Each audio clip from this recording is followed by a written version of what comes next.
وحده لا شريك له ونشهد أن محمدا عبده ورسوله أرسله بالحق بشيرا ونذيرا وداعيا إلى الله بإذنه وسراجا وقمرا منيرا أما بعد فقد قال الله تبارك وتعالى في كلامه المجيد وفرقانه الحميد أعوذ بالله من الشيطان الرجيم بسم الله الرحمن الرحيم وعهدنا إلى إبراهيم وإسماعيل أن طهرا بيتي للطائفين والعاكفين والركع السجود. وقال النبي صلى الله عليه وسلم المسجد بيت الله من بنى لله مسجدا بنى الله له بيتا في الجنة. وقال النبي صلى الله عليه وسلم أحب البلاد إلى الله مساجدها وأبغض البلاد إلى الله أسواقها أو كما قال عليه الصلاة والسلام. وقال تعالى في شأن حبيبه ما كان محمد أبا أحد من رجالكم ولكن رسول الله وخاتم النبيين وكان الله بكل شيء عليما إن الله وملائكته يصلون على النبي يا أيها الذين آمنوا صلوا عليه وسلموا تسليما. شكل الدرود إبراهيم بري. اللهم صل على محمد وعلى آل محمد كما صليت على إبراهيم وعلى آل إبراهيم إنك حميد مجيد. اللهم بارك على محمد وعلى آل محمد كما باركت على إبراهيم وعلى آل إبراهيم إنك حميد مجيد. আলহামদুলিল্লাহ, আল্লাহ পাকের লাখো কোটি শুকরিয়া যে মহান আল্লাহ সুবহানাহু ওয়া তাআলা পবিত্র রজব মাসে আমাদেরকে মসজিদে আসার তৌফিক দান করেছেন। এর জন্য আমরা আল্লাহ পাকের শুকরিয়া আদায় করি, সকলে বলি আলহামদুলিল্লাহ। দরুদ ও সালাম বর্ষিত হোক সেই মহামানবের প্রতি যাহার দেখানো পথেই রয়েছে ইহকালীন কল্যাণ এবং পরকালীন মুক্তি। আমরা সেই নবীর প্রতি আরেকবার ছোট্ট একটি দরুদ পাঠ করব, সকলে বলি সাল্লাল্লাহু আলাইহি ওয়াসাল্লাম। মুহতারাম হাজরিন, আমি কোরআনুল কারীম থেকে একটি আয়াতে কারিমা তিলাওয়াত করেছি এবং আল্লাহর হাবিব সাল্লাল্লাহু আলাইহি ওয়াসাল্লাম অসংখ্য হাদিস থেকে 3টা হাদিস পাঠ করেছি। আল্লাহ সুবহানাহু ওয়া তাআলা যদি আমাকে তৌফিক দান করেন তাহলে আয়াত ও হাদিস অনুপাতে কিছু আলোচনা পেশ করব ইনশাআল্লাহ। ওয়া মা তাওফীকি ইল্লা বিল্লাহ। আল্লাহর হাবিব সাল্লাল্লাহু আলাইহি ওয়াসাল্লাম তিনি বলেন, আল মসজিদু বাইতুল্লাহ, মসজিদ হচ্ছে আল্লাহ তাআলার ঘর। আমরা যখন কোনো কারো বাড়িতে যাই, কোনো সম্মানিত ব্যক্তির দ্বারে যাই, তখন যাওয়ার সময় আমরা অনেক কিছু খেয়াল করি, লক্ষ্য করি যেন আমাদের দ্বারায় ওই স্থানের জন্য কোনো অসম্মান না হয়, ওই ব্যক্তি যেন কষ্ট না পায়। তো আমরা এমন সত্তার ঘরে আমরা আসছি যিনি সব কিছুর মালিক। সেই মালিকের ঘর সেটা হলো আল মসজিদ। মসজিদটা হচ্ছে আল্লাহ তাআলার ঘর। সেই মসজিদে আমরা আসছি। এই মসজিদে কিছু আদব আখলাক আছে যেগুলো আমাদের না জানলে অনেক সময় আমাদের গুনাহ হয়ে যায়, আমরা সওয়াবের পরিবর্তে গুনাহ কামাই করি। তো সেই আদবগুলো আমাদেরকে জানা দরকার। সেই আদব সম্পর্কে আজকে কিছু আলোচনা করব ইনশাআল্লাহ। সর্বপ্রথম যে বিষয়টা আমাদেরকে লক্ষ্য করতে হবে তা হলো নিয়ত। নিয়ত ঠিক। আমরা মসজিদে আসব, মসজিদের খেদমত করব, মসজিদের যে কোনো দায়িত্ব আমরা গ্রহণ করব, সব কিছুতেই আমাদের সর্বপ্রথম যে জিনিসটা আমাদেরকে ঠিক রাখতে হবে সেটা হলো নিয়ত। আল্লাহর হাবিব সাল্লাল্লাহু আলাইহি ওয়াসাল্লাম তিনি বলেন, ইন্নামাল আমালু বিন্নিয়াত, সমস্ত কাজের ফলাফল নিয়তের সাথে নির্ভরশীল। ওয়া ইন্নামা লিইমরিম মা নাওয়া, প্রতিটি মানুষ তাই পাবে যা সে নিয়ত করে। আমি ভালো কাজ করতেছি, যদি আল্লাহ তাআলাকে রাজি খুশি করার উদ্দেশ্য হয় তাহলে এর সব আমি আল্লাহ পাকের নিকটে পাবো। আর যদি মানুষকে দেখানোর উদ্দেশ্যে হয় অথবা কোনো সম্মান অর্জনের উদ্দেশ্যে হয় তাহলে সেটাই পাবো, কিন্তু আল্লাহ পাকের কাছে ওই জিনিসটা আর পাবো না। কিয়ামতের ময়দানে আল্লাহ সুবহানাহু ওয়া তাআলা 3 ধরনের মানুষকে ডাকবেন, যাদেরকে ডেকে বলবেন যে তোমরা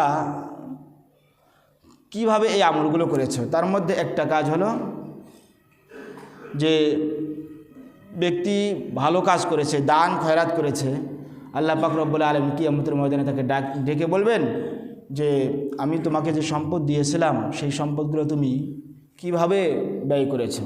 ওই ব্যক্তি বলবে, আল্লাহ তুমি যা সম্পদ আমাকে দিয়েছো আমি সেগুলো তোমার রাস্তায়, তোমার রাহে আমি খরচ করেছি। আল্লাহ পাক রব্বুল আলামিন বলবেন তুমি মিথ্যা বলছো, কারণ তুমি দান করেছো মানুষ যেন তোমাকে বাহবা বলে, তোমাকে মানুষ যেন সম্বর্ধনা জানায়, এই জন্য তুমি দান করেছো, তুমি আমাকে রাজি খুশি করার উদ্দেশ্যে দান করো নেই। তখন ফেরেশতাকে আল্লাহ তাআলা বলবেন যে এই ব্যক্তিকে উপর করে তোমরা জাহান্নামে নিক্ষেপ করো, নাউজুবিল্লাহ। তাহলে দেখেন, শুধু নিয়তের ভিন্নতার কারণে এই ব্যক্তি ভালো কাজ করেও তারা সওয়াব পায়নি। এই জন্য মসজিদে আমরা যখন আসব আমরা প্রথমেই আমাদের নিয়তটা ঠিক করব যে আমরা কি উদ্দেশ্যে আসতেছি, মসজিদের কেন আমি কাজ করতেছি। কারণ আল্লাহ সুবহানাহু ওয়া তাআলা মানুষের অন্তর দেখেন, তিনি মানুষের আমল দেখেন, তিনি কোনো অর্থ সম্পদ এবং তার চেহারা আকৃতি এগুলো আল্লাহ পাক রব্বুল আলামিন দেখেন না। হাদিসে এসেছে, ইন্নাল্লাহা লা ইয়ানজুরু ইলা সুওয়ারিকুম ওয়া আমওয়ালিকুম, আল্লাহ পাক রব্বুল আলামিন তোমাদের চেহারা, তোমাদের ধনসম্পদ দেখেন না, ওয়ালাকিন ইয়ানজুরু ইলা কুলুবিকুম ওয়া আমালিকুম, বরং আল্লাহ সুবহানাহু ওয়া তাআলা তোমাদের অন্তর দেখেন এবং তোমাদের আমলগুলোকে দেখেন। তো আমরা সর্বপ্রথম যে জিনিসটা তা হলো আমরা আমাদের নিয়তটা ঠিক করব। যদি নিয়ত ঠিক না থাকে তাহলে ভালো কাজ করলাম কিন্তু সওয়াব কিয়ামতের ময়দানে আমরা পাবো না। কিয়ামতের ময়দানে যখন আল্লাহ পাক রব্বুল আলামিন সমস্ত মানুষকে একত্রিত করবেন, সেই সময় একজন ঘোষণাকারী ঘোষণা করবেন, মান কানা আশরাকা ফি আমালিন আমিলাহু লিল্লাহি আহাদান, যে ব্যক্তি আল্লাহ পাকের জন্য যেই কাজগুলো হয় সেই কাজগুলোর সাথে যদি অন্য কাউকে শরিক করে, ফালিয়াতলুব সাওয়াবাহু মিন গায়রি ইনদিল্লাহ, সেই জন্য আল্লাহ পাককে ছাড়া অন্যের কাছ থেকেই তার সওয়াব কামনা করে। ফাইন্নাল্লাহ আগনা শুরাকা ইয়ানি শিরকি, কারণ আল্লাহ সুবহানাহু ওয়া তাআলা সমস্ত শিরিক অংশীবাদ হতে তিনি সম্পূর্ণ মুক্ত। তো এই জন্য আমরা যখনই যে কাজ করব ভালো কাজ, তখন আমরা আল্লাহ পাককে রাজি খুশি করার উদ্দেশ্যেই করব। তখন আমাদের এই ভালো আমলের সব আমরা আল্লাহ পাকের নিকটে কিয়ামতের ময়দানে আমরা পাব। এরপরে মসজিদের আরেকটি আদব হচ্ছে যে আমরা আমাদের শরীর, আমাদের কাপড়, আমাদের মুখ ইত্যাদি সমস্ত জিনিস থেকে আমাদেরকে দুর্গন্ধ মুক্ত করতে হবে। এটা হলো মসজিদের আদব। আল্লাহর হাবিব সাল্লাল্লাহু আলাইহি ওয়াসাল্লাম তিনি বলেন, মান আকালা মিন হাযিহি শাজারাতিল মুনতিনাতি ফালা ইয়াকরাবান্না মাসজিদানা, যে ব্যক্তি এই নিষিদ্ধ গাছের কিছু খায়, অর্থাৎ কাঁচা পেঁয়াজ এবং কাঁচা রসুন যারা খায়, এই দুর্গন্ধ মুক্ত না করে সেজন্য ফালা ইয়াকরাবান্না মাসজিদানা, সেজন্য আমাদের মসজিদের নিকটেও না আসে। ফাইন্নাল মালাইকাতা তাতাআজ্জা মিনহা মিম্মা ইয়াতাআজ্জা ফীহিল ইনস, কারণ মানুষ যে সমস্ত কাজগুলোতে কষ্ট পায় ওই কাজে ফেরেশতারাও কষ্ট পান। মানুষের মুখের যখন দুর্গন্ধ থাকে মসজিদে আসার পরে, যে কোনো জনসমাগমে যখন মানুষ একত্রিত হয় তখন তার কারো মুখে দুর্গন্ধ থাকলে তখন পাশের মানুষ কষ্ট পায় এবং ফেরেশতারাও কষ্ট পান। এজন্য মসজিদে আসার আগে আমাদেরকে পরিষ্কার হয়ে আসতে হবে, এটা হলো মসজিদের আদব। এই হাদিসের দিকে লক্ষ্য করে মুহাদ্দিসিনে কিরাম তারা বলেন যে সব ধরনের দুর্গন্ধ থেকে পবিত্র হয়ে পরিচ্ছন্ন হয়ে মসজিদে আসা, এটা হলো একটি আল্লাহর হাবিব সাল্লাল্লাহু আলাইহি ওয়াসাল্লামের আদেশ। তো আমরা যখন মসজিদে আসব সব ধরনের দুর্গন্ধ দূর করে মসজিদের দিকে আসব। আল্লাহর হাবিব সাল্লাল্লাহু আলাইহি ওয়াসাল্লাম তিনি জুমার দিনে গোসল করতে, ভালো কাপড় পরিধান করতে এবং সুগন্ধি ব্যবহার করতে আদেশ করেছেন। এবং আল্লাহর হাবিব সাল্লাল্লাহু আলাইহি ওয়াসাল্লাম মিসওয়াকের প্রতি অনেক গুরুত্ব দিয়েছেন। তিনি বলেন, লাউলা আন আশকা আলা উম্মতি লাআমারতুহুম বিসওয়াক ইনদা কুল্লি সালাতিন। আমার উম্মতের যদি আমি কোনো কষ্ট অনুভব না করতাম তাহলে আমি তাদেরকে মিসওয়াক করার জন্য প্রতিটি নামাজের সময় মিসওয়াক করার জন্য আদেশ করতাম। তাহলে আল্লাহ নবী সাল্লাল্লাহু আলাইহি ওয়াসাল্লাম জানেন যে আমার উম্মতের কষ্ট হবে, যদি আদেশ করে তাহলে ওয়াজিব হয়ে যাবে, এটা উম্মতের জন্য কষ্টদায়ক হবে। এই জন্য আল্লাহ নবী সাল্লাল্লাহু আলাইহি ওয়াসাল্লাম আদেশ করেননি, কিন্তু তিনি আশা ব্যক্ত করেছেন যে আমি আদেশ করতাম যে তাদেরকে মিসওয়াক করার জন্য। তাহলে এখান থেকে বোঝা যায় যে নামাজে আসার আগে পবিত্রতার কত গুরুত্ব। এরপরে মসজিদে আসার সময় ডান পা আগে দিয়ে প্রবেশ করা, এটা হলো মসজিদের আদব, এটা হলো সুন্নাত। আল্লাহর হাবিব সাল্লাল্লাহু আলাইহি ওয়াসাল্লাম সমস্ত ভালো কাজ তিনি ডান দিক থেকে করাকে পছন্দ করতেন। আম্মা জান আয়েশা সিদ্দিকা রাদিয়াল্লাহু আনহা তিনি বলেন, আন্না রাসূলুল্লাহ সাল্লাল্লাহু আলাইহি ওয়াসাল্লাম ইউহিব্বুত তায়ামুনা মাসতাতাআ। আল্লাহর হাবিব সাল্লাল্লাহু আলাইহি ওয়াসাল্লাম যথাসাধ্য তিনি ডান দিকটাকেই বেশি প্রাধান্য দিতেন, এটাকে ভালোবাসতেন। হযরত আনাস ইবনে মালিক রাদিয়াল্লাহু আনহু তিনি বলেন যে মসজিদে ডান পা দিয়ে প্রবেশ করা এবং বাম পা দিয়ে বের হওয়া, এটা হলো সুন্নাত। মসজিদে ঢোকার সময়, প্রবেশের সময় প্রথমে বিসমিল্লাহ বলা, তারপরে দরুদ পড়া, এরপরে দোয়া পড়া, তিনটা কাজ। ডান পা দিয়ে প্রবেশ, বিসমিল্লাহ, দরুদ এবং দোয়া, এই কয়টা কাজ করা হলো সুন্নাত। আমরা এখন বিসমিল্লাহ, দরুদ এবং দোয়া এই তিনটাকে কিভাবে পাঠ করব? সহজ, তা হলো বিসমিল্লাহি ওয়াসসালাতু ওয়াসসালামু আলা রাসূলিল্লাহ আল্লাহুম্মা ইফতাহলি আবওয়াবা রাহমাতিক। প্রথমে বিসমিল্লাহ বললাম, বিসমিল্লাহ, এরপরে দরুদ ওয়াসসালাতু ওয়াসসালামু আলা রাসূলিল্লাহ, দুটা, এরপর দোয়া আল্লাহুম্মা ইফতাহলি আবওয়াবা রাহমাতিক। এবং যখন আমরা বের হব তখন বের হওয়ার সময়ও এই তিনটা দোয়া পাঠ করা সুন্নাত। তবে দোয়াটা ভিন্ন হবে। প্রথমে বাম পা দিয়ে বের হব, এরপরে বাম পা দিয়ে বের হয়ে বাম পাটা জুতার উপরে রাখবো, এরপরে ডান পায়ে জুতা প্রথমে পরিধান করব। এরপরে দোয়া, প্রথমে বিসমিল্লাহ, বিসমিল্লাহি ওয়াসসালাতু ওয়াসসালামু আলা রাসূলিল্লাহ আল্লাহুম্মা ইন্নী আসআলুকা মিন ফাদলিক। এটা হলো মসজিদে বের হওয়া এবং ঢোকা এবং বের হওয়ার এটা আদব। এবারে আমরা মসজিদে আসি তখন অনেক সময় দেখি যে সামনের জায়গা ফাঁকা নাই, বা পিছনে আসার পরে পিছন থেকে মানুষকে ডেঙ্গিয়ে সামনে আসি, এটা আল্লাহর হাবিব সাল্লাল্লাহু আলাইহি ওয়াসাল্লাম নিষেধ করেছেন। এটা নিয়ম না, মসজিদের আদব না। হ্যাঁ, যদি জায়গা ফাঁকা থাকে এবং আদবের সাথে মানুষকে আস্তে করে সরে দিয়ে সম্মানের সাথে যদি সামনে এগিয়ে আসা যায় তাহলে বাধা নেই, কিন্তু কাউকে কিছু না বলে তার সামনে দিয়ে ডেঙ্গিয়ে আগিয়ে আসা, এটা আল্লাহর হাবিব সাল্লাল্লাহু আলাইহি ওয়াসাল্লাম নিষেধ করেছেন। আল্লাহর হাবিব সাল্লাল্লাহু আলাইহি ওয়াসাল্লাম একদিন মসজিদে খুতবা দিচ্ছেন। এই সময় একজন সাহাবী তিনি এইভাবে মানুষকে ডিঙ্গিয়ে সামনে আসতেছেন। আল্লাহর হাবিব সাল্লাল্লাহু আলাইহি ওয়াসাল্লাম তাকে বলেন, আই ইজলিস, হে ব্যক্তি ইজলিস, তুমি বসো। ফাকাদ আদাইতা, তুমি তো মানুষকে কষ্ট দিচ্ছ। মসজিদ এটা ইবাদতের স্থান, এখানে কষ্ট দেওয়ার স্থান না। এই জন্য যখন আমরা মসজিদে আসব, সামনের জায়গাগুলো আমরা পূর্ণ করে বসবো, যেন পিছনের মানুষ যারা আসবে তাদের যেন কষ্ট না হয়, তারা যেন সেই জায়গা পায় এবং তারা যেন এই সুযোগটা না পায়, এই মসজিদের এই আদবের খেলাপটা করার যেন সুযোগ না পায়। এই জন্য আমরা যারাই প্রথমে যখন মসজিদে আসব, আমরা আগের দিকে এসে বসার চেষ্টা করব ইনশাআল্লাহ। এরপরে মসজিদে আরেকটা আদব, যখন মসজিদে আসলাম, আসার পরে 2 রাকাত নামাজ আদায় করা, এটাকে বলা হয় তাহিয়াতুল মসজিদ। মসজিদের এটা একটা হক, 2 রাকাত নামাজ আদায় করা। এটা বসার আগেই অনেকে আমরা করি, মসজিদে আসার পরে আগে বসি, এরপর আবার দাঁড়িয়ে নামাজ পড়ি না। সুন্নাত হচ্ছে আগে 2 রাকাত নামাজ পড়া, এরপরে বসা।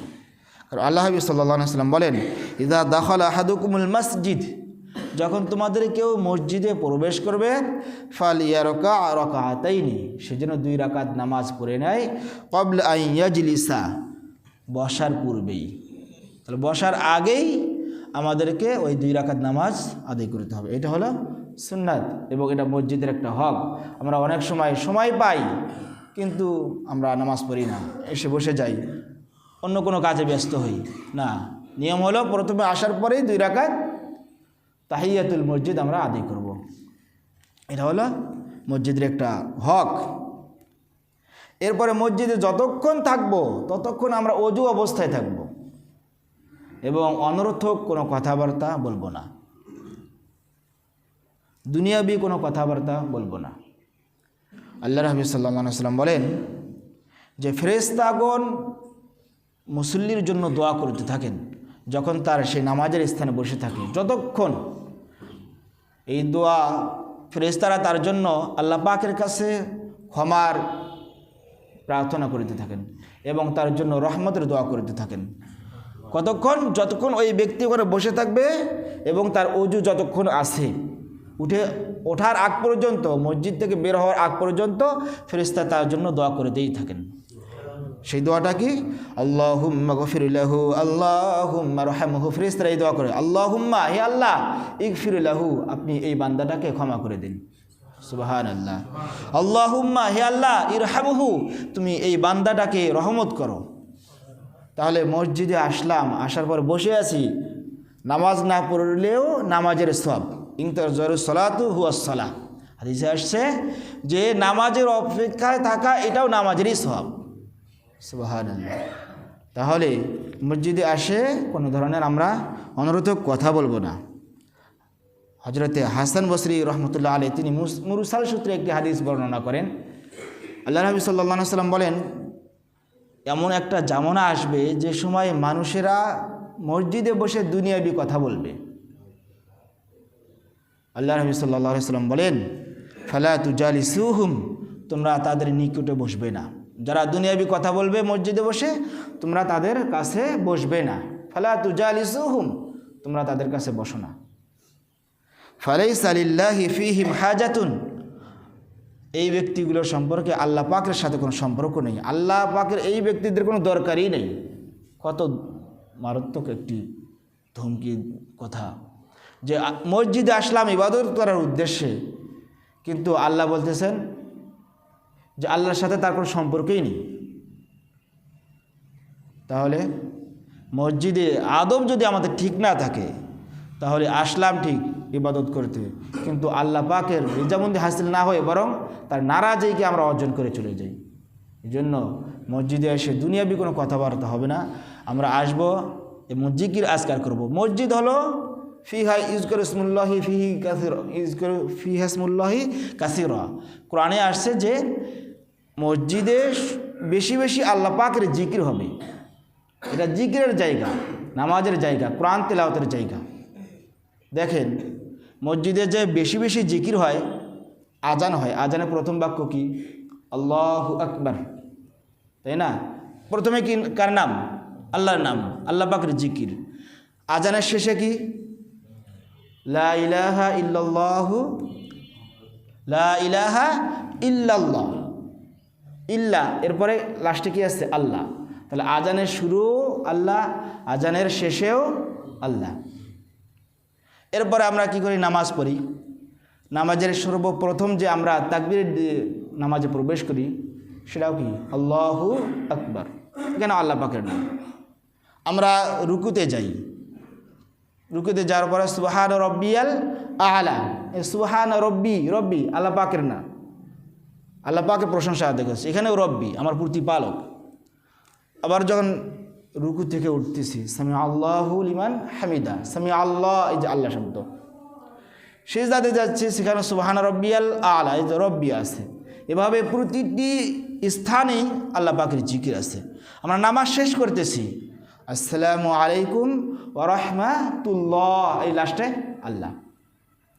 তাহলে মসজিদটা হচ্ছে শুধু আল্লাহ পাকের জিকিরের স্থান, এখানে শুধু আল্লাহ পাকের জিকির হবে, এখানে দুনিয়াবি কোনো কথাবার্তা অন্য কোনো কাজ এখানে হবে না।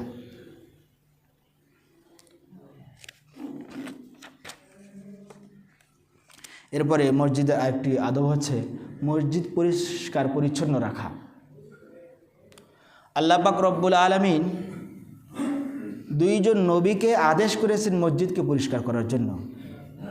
সূরা বাকারার 125 নম্বর আয়াতে আল্লাহ তাআলা বলেন, ওয়া আহিদনা ইলা ইব্রাহিম ওয়া ইসমাঈল আন তাহিরা বাইতি লিত-তাইফিনা ওয়াল আকিফিনা ওয়ার রুকআইস সুজুদ।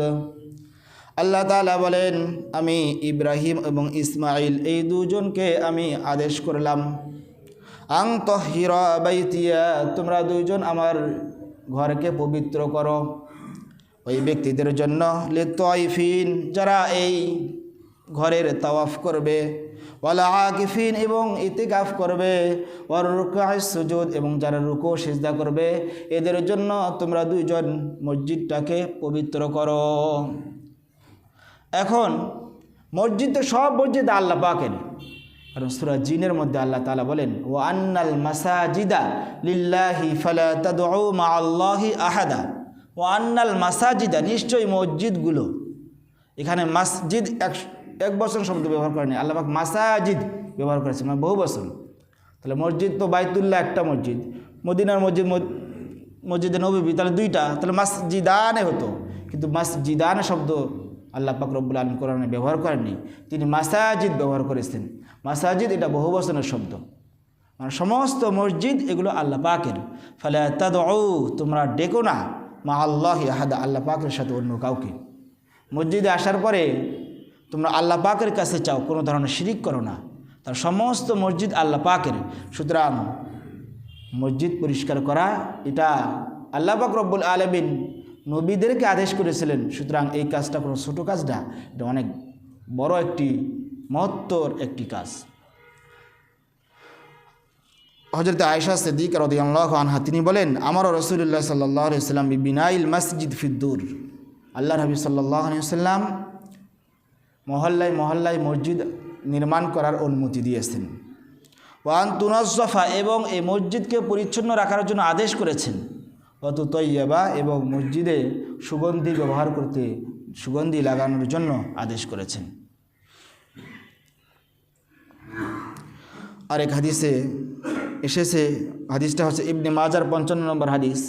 আল্লাহর হাবিব সাল্লাল্লাহু আলাইহি ওয়াসাল্লাম হাদিসে বলেন, মান আখরাজা আজার মিনাল মসজিদ, যে ব্যক্তি মসজিদ থেকে কোনো কষ্টদায়ক বস্তু বের করে ফেলে দিল, বানাল্লাহু লাহু বাইতান ফিল জান্নাতি, আল্লাহ সুবহানাহু ওয়া তাআলা জান্নাতে তার জন্য একটি বাড়ি নির্মাণ করবেন। সুবহানাল্লাহ। দেখেন, আমরা আসছি মসজিদে, কখনো দেখছি কোনো একটা টুকরো, কোনো একটা ময়লা পড়ে আছে, হাত দিয়ে উঠে ফেলে দিই, এর বিনিময়ে আল্লাহ পাক রব্বুল আলামিন আমার জন্য একটা জান্নাতে বাড়ি বানিয়ে দেবেন। কত কাজটা কত ছোট, কিন্তু এর ফজিলত অনেক বড়। আল্লাহ পাক আমাদের প্রত্যেককেই এই আমলগুলো করার তৌফিক দিক।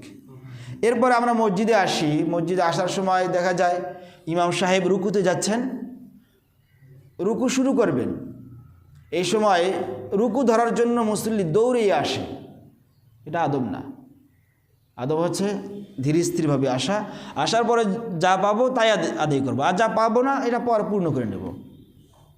হাদিসে আসছে আল্লাহ নবী সাল্লাল্লাহু আলাইহি ওয়াসাল্লাম বলেন, যখন ইকামত শুরু হয় তখন তোমরা কেউ দৌড়িয়ে আসো না,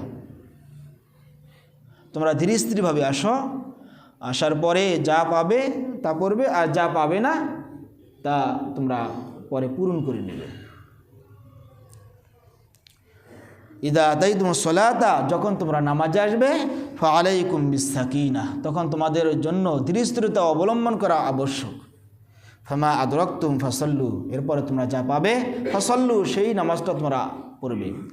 ওমা ফাতাকুম, আর যা তোমাদের কাছ থেকে ফৌত হয়ে যাবে, শেষ হয়ে যাবে, যা পাবে না, ফাতিম্মু, তখন সেটা তোমরা পরে পূর্ণ করে নেবে। হযরত আবু কাতাদা রাদিয়াল্লাহু আনহু তিনি বলেন, আমরা একবার আল্লাহ রাসূল সাল্লাল্লাহু আলাইহি ওয়াসাল্লামের সাথে মসজিদে নামাজ পড়তেছি, তখন একটা আওয়াজ আমরা শুনতে পেলাম। নামাজের পরে রাসূল আকরাম সাল্লাল্লাহু আলাইহি ওয়াসাল্লাম জিজ্ঞেস করলেন যে এই আওয়াজটা কিসের? তখন একজন বলে, আমরা নামাজে দ্রুত আসছিলাম, যার কারণে এই আওয়াজটা হয়েছিল। আল্লাহ রাসূল সাল্লাল্লাহু আলাইহি ওয়াসাল্লাম বলেন, না, তোমরা এরপরে এরূপ করো না, তোমরা যখন মসজিদে আসবে ধীর স্থিরভাবে আসো, এবং যা পাবে তাই পড়ো, আর যা পাবে না তা পরে পূর্ণ করে নেবে। কারণ তোমরা যখন মসজিদে নামাজের উদ্দেশ্যে যখন রওনা হও, তোমরা যেন নামাজের মধ্যেই থাকো। সুবহানাল্লাহ। তাহলে দৌড়ানোর কী আর প্রয়োজন আছে? আমি তো যখন মসজিদে আসতেছি, আমি তো নামাজের মধ্যেই আছি, এই জন্য আমরা দৌড়াবো না, বরং ধীর স্থিরভাবে এসে আমরা নামাজে শরীক হব। এটা হলো মসজিদের আদব। এরপরে জায়গা নির্ধারণ করা, এক জায়গায় নির্ধারণ, এটা নিয়ম না। আল্লাহ নবী সাল্লাল্লাহু আলাইহি ওয়াসাল্লাম নিষেধ করেছেন যে তোমরা উটের মতো জায়গাকে নির্ধারণ করো না। উট যেমন এমন একটা প্রাণী, এই প্রাণীটা বসতে ওই জায়গায় পছন্দ করে, প্রতি এক জায়গায়, ওকে যেখানে উট যে জায়গায় বসে থাকে যদি ছেড়ে দেওয়া হয়, ঘুরে ফিরে আবার ওই জায়গাতেই আসবে। মানে তার ওই যে স্থানে সে বসে, এটা তার অভ্যাস হয়ে যায়, সে ওই স্থানে এসে বসে যায়। তো আল্লাহ রাসূল সাল্লাল্লাহু আলাইহি ওয়াসাল্লাম এটা নিষেধ করেছেন যে তোমরা মসজিদে এসে তোমরা একটা জায়গাকে নির্ধারণ করে নেবে না। অনেকে আছেন যে নামাজ বিছিয়ে দিয়ে জায়গা দখল করে নিয়ে রাখে, আবার ওই জায়গাতে কেউ আসে বসতে সাহস পায় না যে ওই লোকটা আসবে। এটা নিয়ম না। মসজিদ আল্লাহ পাকের ঘর, এখানে সবার অধিকার সমান, যে আসবে সে সামনে বসবে। এরপরে মসজিদে জোরে আওয়াজে কথা না বলা, এগুলো মসজিদের আদব। আল্লাহ নবী সাল্লাল্লাহু আলাইহি ওয়াসাল্লাম তিনি বলেন যে তোমরা মসজিদে বাজারের মধ্যে শোরগোল করো না, বাজারে যেমন আওয়াজ হয় এরকম আওয়াজ তোমরা মসজিদে করো না। মসজিদে নববীতে একদিন তায়েফের দুইজন লোক, তারা উঁচু আওয়াজে কথা বলছিল। হযরত ওমর রাদিয়াল্লাহু আনহু তাদেরকে দেখলেন এবং ডাকলেন। ডাকার পরে সব শোনার পরে বুঝলেন যে তারা হচ্ছে তায়েফের দুইজন লোক। তখন তিনি তাদেরকে ধমক দিয়ে বললেন যে তোমরা যদি মদিনার লোক হতে তাহলে তোমাদেরকে আমি বেতেকাত করতাম, তোমরা তায়েফের লোক, তাই আমি তোমাদেরকে এই শাস্তি দিলাম না। তো বোঝেন যে মসজিদে কথা আওয়াজে জোরে আওয়াজ কথা বলা, এটা একটা মসজিদের একটা আদবের খেলা। কারণ আল্লাহ নবী সাল্লাল্লাহু আলাইহি ওয়াসাল্লাম তো বলেছেন, আল মুসলিমু মান সালিম আল মুসলিমুনা মিন লিসানিহি ওয়া ইয়াদিহি, মুসলমান সেই ব্যক্তি, প্রকৃত মুসলমান সেই ব্যক্তি যার হাত এবং মুখ থেকে অপর মুসলমান নিরাপদে থাকে। হযরত ওমর রাদিয়াল্লাহু আনহু একজন বিশিষ্ট, একজন বিখ্যাত একজন সাহাবী, তিনি একজন মানুষকে ধমক দেবেন, একজন জোরে কথা বলবেন, তাকে শাস্তি দিতে চাবেন, এটা কি বড় ধরনের একটা কথা না মুখ দিয়ে? এটা তিনি কখনোই তো করবেন না, যদি এটা বড় অন্যায় অপরাধ যদি না হতো। তো এই জন্য মসজিদের অনেক আদব আখলাক আছে, আমরা এগুলো জানবো, এবং মসজিদের যে আদব আখলাকগুলো আজকে আলোচনা হলো, আমাকে এবং আমাদের প্রত্যেককেই আল্লাহ পাক রব্বুল আলামিন সেই অনুপাতে জীবনকে পরিচালনা করার তৌফিক দান করেন, এবং মসজিদের হকগুলোকে আল্লাহ পাক আমাদেরকে আদায় করার তৌফিক দান করেন। সকলে আমিন। ওয়া আখিরু দাওয়ানা আলহামদুলিল্লাহি রাব্বিল আলামিন।